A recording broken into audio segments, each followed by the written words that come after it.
د روزې په حالت کې کچیرته د چا د پزې نه وینه روانه شي یا د چا د خولې نه وینه روانه شي، چا د غوږو نه وینه روانه شي، یا چاته د بواسیر مسله وي ورته، یا څوک زخمی شي د زخم نه وینه روانه شي، په دې باندې هم روزه نه ماتېږي. د روزې په حالت کې دا یو بله مسله هم ده چې بعضې خلک داسې دي چې هغه سویمینګ پول کوي، په اوبو کې تیراکي کوي او لامبي هم خپل ډینګي ورته جوړ کړي وي، تالابونه ورته جوړ کړي وي، ځای ځای کې خپل مقامات وي. نو د روژې په حالت کې سویمینګ صحیح ده، خو سړی د دې خیال کوي چې په دې وخت کې هغه اوبو د انسان حلق ته نشي ولاړی.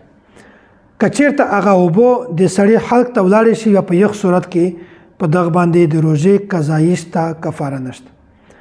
نو داسې عمل دا صحیح ده، په دې کې هیڅ مسله نشته، خو سړی د احتیاط دا کوي چې هغه اوبه د سړي تیرې نشي.